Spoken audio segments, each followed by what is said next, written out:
नाज़रीन, प्रोग्राम दो रुख में आपका बहुत इस्तकबाल करते हैं। मैं हूं हिना जुबैर। नाज़रीन, आज दो रुख में हम बात करेंगे अखिलेश की साइकिल के दो रुख की।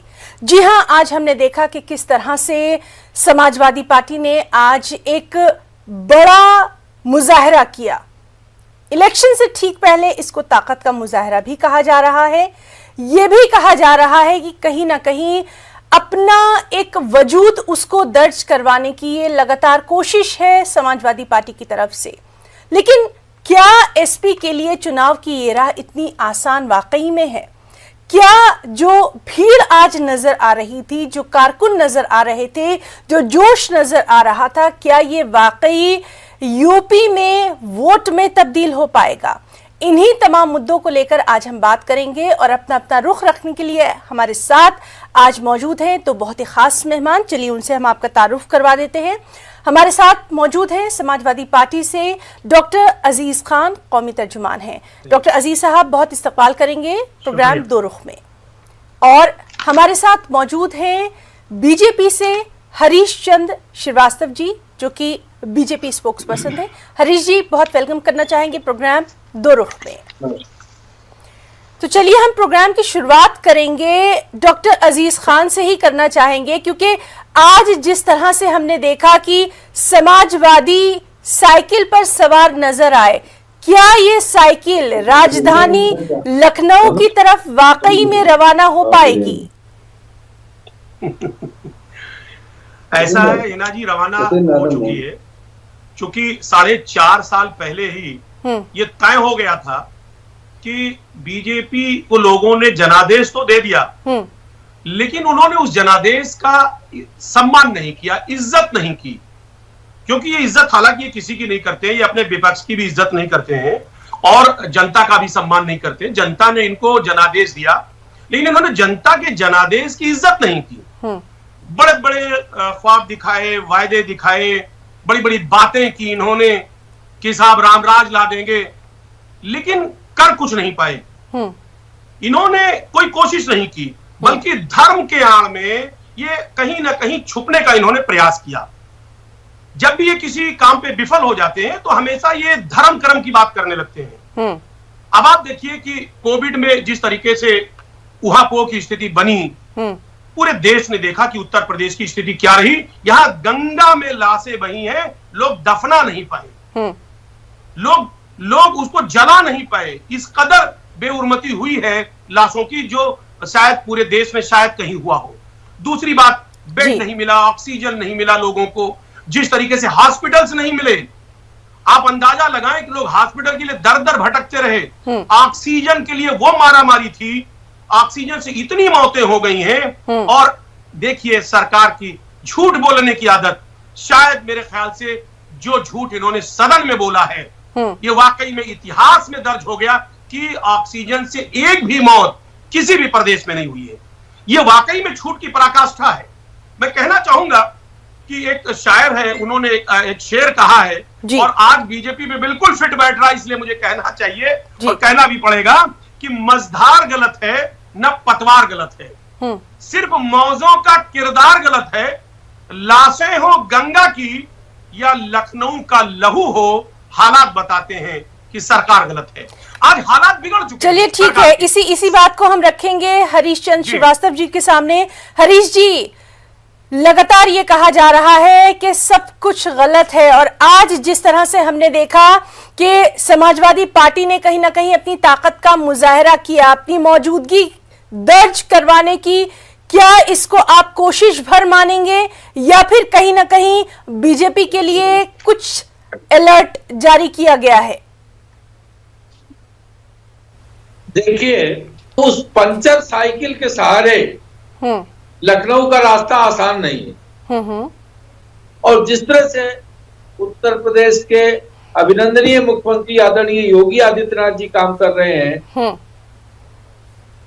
उसको लेकर के जनता में उत्साह भी है। आप ये देखिए कि कोरोना की सेकेंड वेव को, कोरोना संक्रमित होने से जैसे वो मुक्त हुए, लगातार जिले जिले गांव गांव जाने लगे और आज उत्तर प्रदेश में कोरोना समाप्ति की तरफ है। जबकि केरल जैसे छोटे राज्य में, महाराष्ट्र जैसे जो आधी आबादी का उत्तर प्रदेश का राज्य है, वहां अगर आप संक्रमण की स्थिति देखिए और केरल जैसे राज्य में देखिए। लगातार समाजवादी पार्टी ये कहती रही है कि तमाम काम उसने किए हैं। राजधानी लखनऊ की तरफ अगर हम देखें तो वहां पर भी जितने भी काम हैं, समाजवादी पार्टी आप भी ये मानते हैं कि लगातार ये कहती रही है कि काम हमने किए हैं, बीजेपी सिर्फ और सिर्फ फीता काटने का काम करती है। देखिए, भारतीय संस्कृति में विश्वकर्मा नाम के एक देवता है। बस अखिलेश जी ये अपने को क्लेम नहीं करते कोई विश्वकर्मा है, कि जितना जो कुछ दिखता है उनको लगता है उन्होंने ही बनाया है और वही बना रहे हैं। आप देखिए कि उत्तर प्रदेश में कानपुर और आगरा में मेट्रो सर्विसेज नवंबर में शुरू होने जा रही है। झांसी में, मेरठ में, गोरखपुर में और काशी में भी मेट्रो परियोजनाओं का काम चल रहा है। इसी तरह Purvanchal expressway, Gorakhpur link expressway, Bundelkhand expressway और Ganga expressway, defence corridor, इन सब पे काम बहुत तेजी के साथ प्रगति पे है। और 30 मेडिकल कॉलेजेस उत्तर प्रदेश में बन रहे हैं जी। 2 एम्स रायबरेली और गोरखपुर एम्स ऑलरेडी चल रहे हैं। इसी तरह अर्जुन सहायक परियोजना जो लंबे अरसे से लंबित थी, उसको पूरी करके 22 लाख हेक्टेयर खेती को सिंचित बनाया। चलिए, तो आपने अपनी बात रखी और डॉक्टर अजीज खान साहब, आपकी मुस्कुराहट जो है वो बहुत कुछ कह रही है। जिस तरह से लगातार कहा जा रहा है कि सब कुछ ठीक है, काम हो रहा है, तरक्की हो रही है, अस्पताल मिल रहे हैं, दूसरी जानिब अपोजिशन लगातार कहती है कि आम यूपी का एक इंसान नाराज है, नौजवान नाराज है, रोजगार नहीं है, सेहत से जुड़ी सहूलतें नहीं है। यहां तो ये कहा जा रहा है कि सब कुछ है, किसको सच माना जाए? हिना जी, मेरा कुछ सवाल है हरिश्चंद्र जी से। बहुत शरीफ आदमी है, अच्छे प्रवक्ता है, इन्होंने 3-4 बातें कही। साहब, हेल्थ सेक्टर में बहुत बड़ा काम इन्होंने किया। मेरे कुछ सवाल है। इनका संकल्प पत्र मेरे पास है और इस संकल्प पत्र में देखिए 19 नंबर पेज पे लिखा हुआ है डिटेल पूरा। इन्होंने लिखा है इसमें कि मैं 6 एम्स बनाऊंगा और 25 मेडिकल कॉलेज बनाऊंगा। मैं कहना चाह रहा हूं कि 2 एम्स यानी एक रायबरेली का और एक गोरखपुर का, ये तो हमने उसकी जमीन ली, अलाइनमेंट किया और उसको प्रक्रिया में लाए, शिलान्यास किया, ये तो मैंने काम किया। इन्होंने कोई एम्स नहीं बनाया, पहली बात। दूसरी बात, 25 मेडिकल कॉलेज बनाने की बात इन्होंने कही, वो 25 मेडिकल कॉलेज कहां है, कृपया ये जवाब दें। इन्होंने कहा साहब 100 स्मार्ट सिटी बनाएंगे, वो 100 स्मार्ट सिटी कहां है, हम इनसे जानना चाहते हैं। जो आज जिस तरीके से बड़े बड़े वायदे किए जा रहे हैं वो जरा मैं जानना चाह रहा हूं। इन्होंने कहा था साहब हर काम में महिलाओं को मैं 33% आरक्षण दूंगा, साहब वो आरक्षण कहां है, कृपया ये बताएं।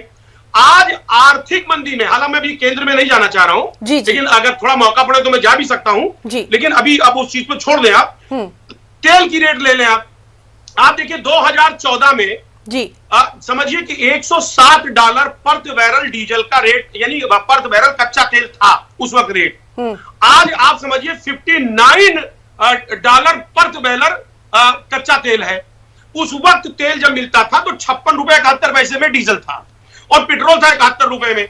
आज आप समझिए कि जब कच्चे तेल की कीमत आधी हो गई और इनका कच्चा, और जो हिंदुस्तान में यानी इस मुल्क में तेल बिक रहा है 90 के पार डीजल। लेकिन डॉक्टर अजीज खान साहब, लगातार हम देख रहे हैं कि खुद जो वजीर आला हैं वो कई स्कीमें लेकर आ रहे हैं, चाहे वो खवातीन की फलाह और बहबूद से जुड़ी स्कीमें हैं, हाल ही में बहुत सारी स्कीमों की शुरुआत भी की जा रही है। देखिए, मैं एक बहुत बेहतरीन आंकड़ा दूंगा, आपने बड़ी अच्छी बात उठा दी। अब तक माननीय मोदी जी ने 1764 स्कीमों को लॉन्च किया 2014 से। आप इसको आंकड़ा ले लें और इनसे पूछ भी लीजिए। 956 स्कीम ऐसे हैं जो जमीन पे अभी उतरे ही नहीं, और जो जमीन पर उतरे वो सालों से देरी में 44,000 करोड़ रुपए उसका घाटा जा रहा है, उसका नुकसान हो रहा है, क्योंकि स्कीम तो लॉन्च कर दिया, वो लगातार लेट हो रहा है। तो साहब स्कीम लॉन्च करने की क्या बात है? चलिए इसका सीधा जवाब जानेंगे। हरिश्चंद्र जी, स्कीम लॉन्च करने का फायदा क्या जब वो असल इंसान तक जिनको जरूरत है नहीं पहुंच पा रही? वो समाजवादी पार्टी को चश्मा लगा रखे हैं इसलिए उनको सच कुछ ना दिखाई पड़ता है ना उनको सुनाई पड़ता है। आप मुझे बताइए कि अगर हेल्थ इंफ्रास्ट्रक्चर पे उत्तर प्रदेश में काम न हुआ होता तो जिस तरह से कोरोना संक्रमण आज समाप्ति की स्थिति में है, 0.01% संक्रमण दर है और मुश्किल से आज 50 या 60 के आसपास संक्रमित लोग आए थे। कुल 400-500 लोग होंगे जो पूरे उत्तर प्रदेश में। लेकिन हरीश चंद्र जी, उसी दौर में लखनऊ की अगर हम बात करें, हमने देखा कि बहुत सारे ऐसे लीडर भी थे आप ही की पार्टी के जो कि एक बेड, एक ऑक्सीजन सिलेंडर के लिए भी तरसते रहे। इस बात से तो इनकार नहीं करेंगे। आप देखिए कि ये महामारी है, ये सामान्य स्थिति नहीं थी। जब 5-5 हजार केसेस लखनऊ में रोज आ रहे थे तो आप चाहे जितनी बड़ी व्यवस्थाएं करेंगे वो न्यून पड़ जाएंगी। एक 7-8 दिन 10 दिन ये दिक्कतें रही थी और उसके बाद पूरी जो समस्या थी उसको सरकार ने अपने प्रयास से समाधान सारी समस्याओं का किया था। तो ये सभी के लिए ये कोई ये समस्या थी और कोई भी ये सोच सकता है कि महामारी में अगर बाढ़ आ जाती कहीं तो आप चाहे जितनी व्यवस्थाएं करते फिर भी फसल का नुकसान होता है। ठीक इसी तरीके से महामारी थी, सामान्य परिस्थिति नहीं थी और उसको उसी रूप में लेना चाहिए।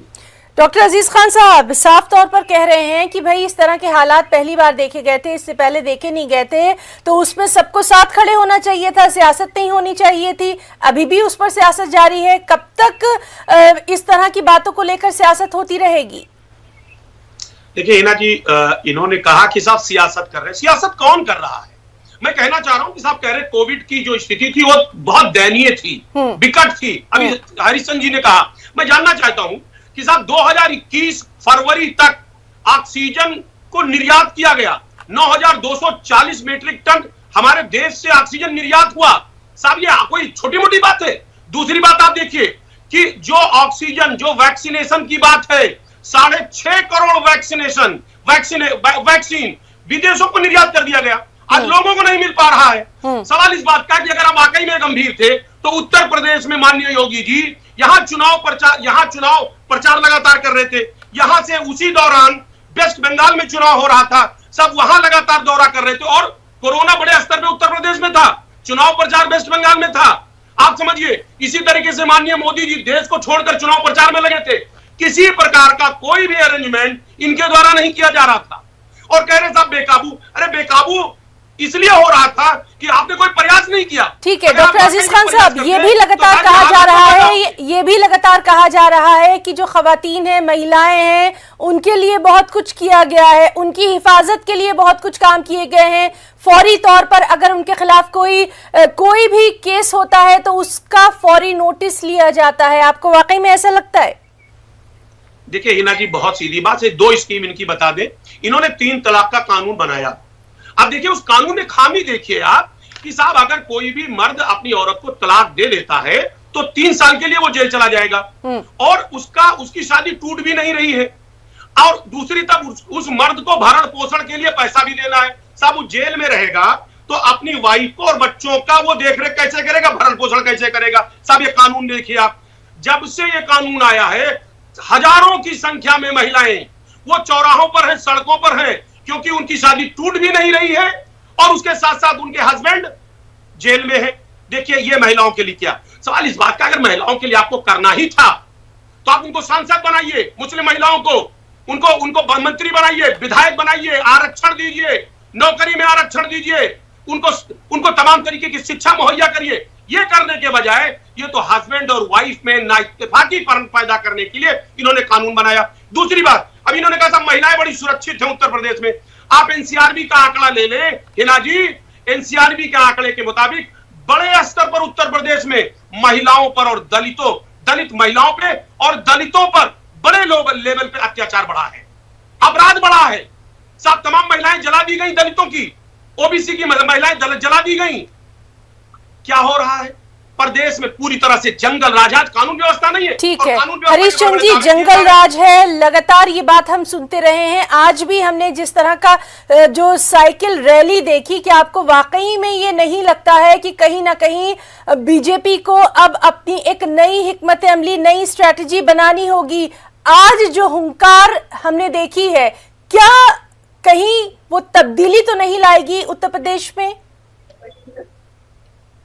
देखिए, एक बात मैं बहुत जिम्मेदारी से कह सकता हूं जी सर, कि 2022 का जो विधानसभा चुनाव होगा जी, उसमें भारतीय जनता पार्टी को 2017 से भी मजबूत सफलता मिलेगी जी। और जो बात कानून व्यवस्था को लेकर के डॉक्टर अजीत साहब बोल रहे हैं जी, देखिए, उत्तर प्रदेश में जब से योगी जी की सरकार आई है, बड़े से बड़े अपराधी गले में तख्ती डाल करके और लिख करके कि अब सरकार उनको माफ कर दे, वो अपराध नहीं करेंगे, वो जेल जाने के लिए तख्ती लगा के थानों में पहुंच रहे हैं।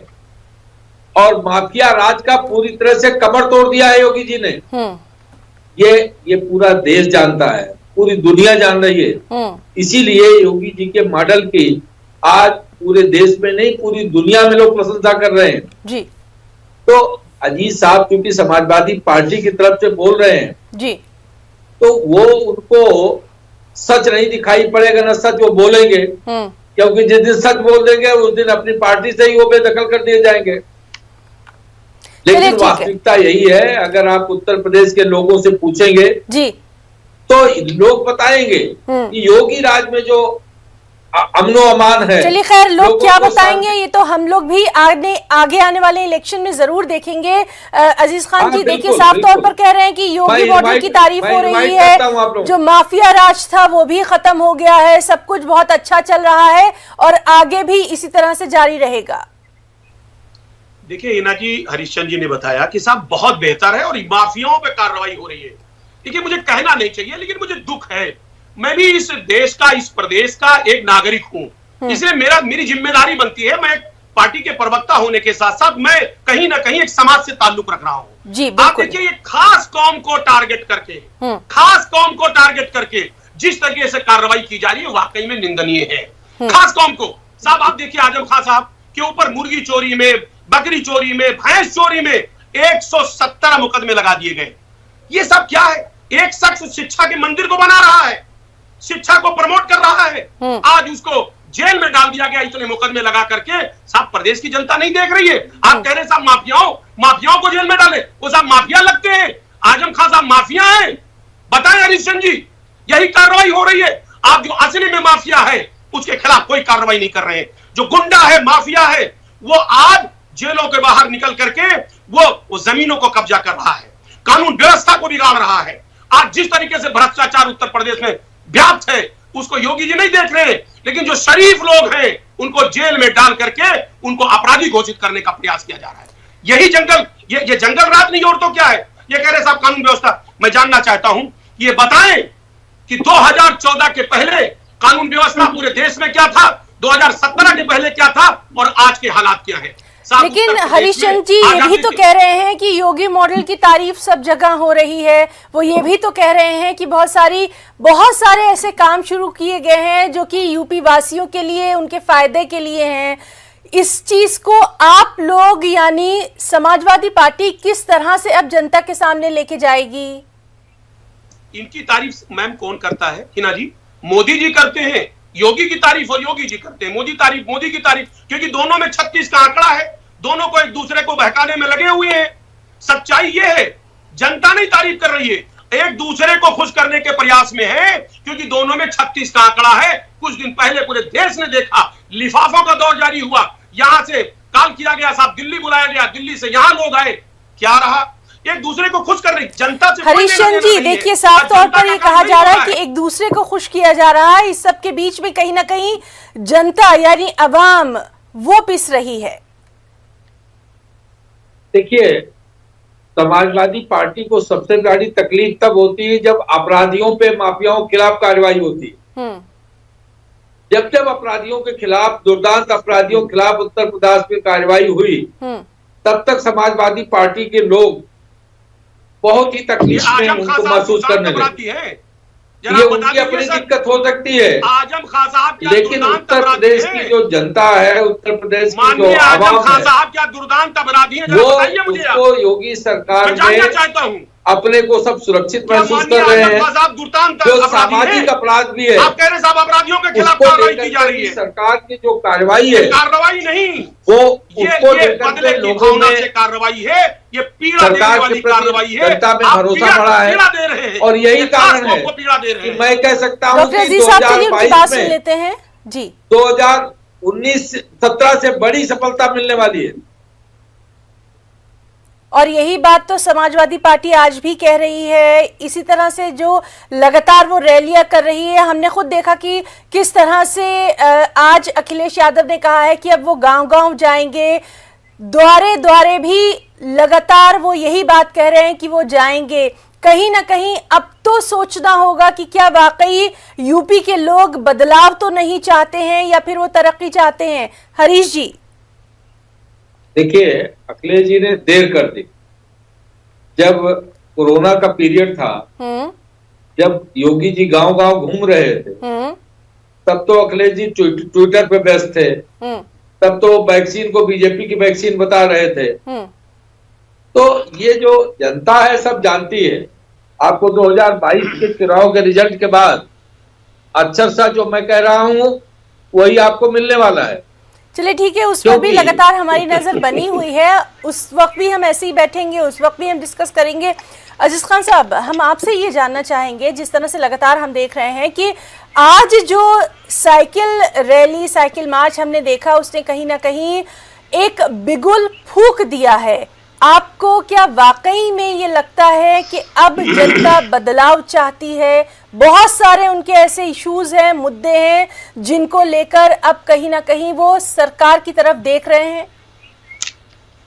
देखिए हिना जी, बहुत सीधी सी बात है।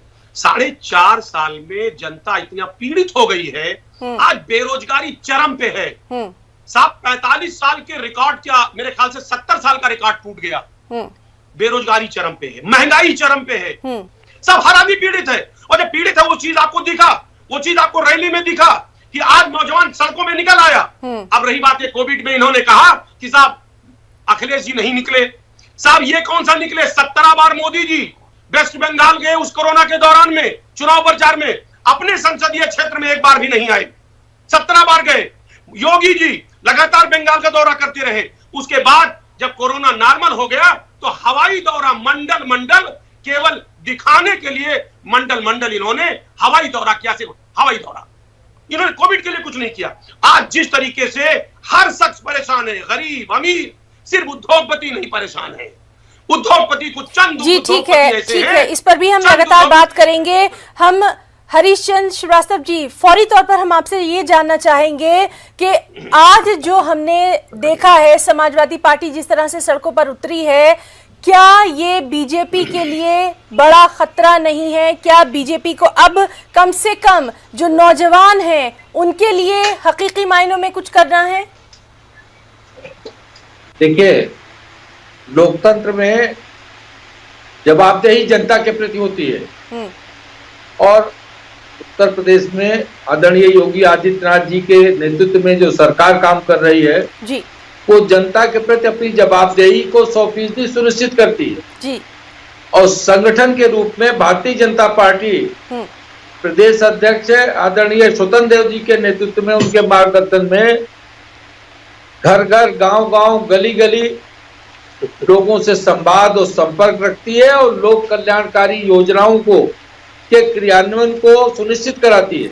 चलिए, तो फिर ये देखना काफी अहम रहेगा कि क्या वाकई में जो रैलियां हो रही हैं, जो लोगों की भीड़ नजर आ रही है, जिन स्कीमों की बात की जा रही है, जिस प्रदेश की बात की जा रही है, रियासत की बात की जा रही है, क्या वो तमाम चीजें वोट में भी तब्दील हो पाएंगी? अपने दोनों खास मेहमानों का, डॉक्टर अजीज खान साहब जो कि हमारे साथ मौजूद रहे, हरीश चंद्र श्रीवास्तव जी भी हमारे साथ मौजूद रहे, दोनों का हम बहुत बहुत शुक्रिया अदा करना चाहेंगे। और प्रोग्राम दो रुख में आज के लिए फिलहाल इतना ही। हमारी पूरी टीम को दें इजाजत। आदाब।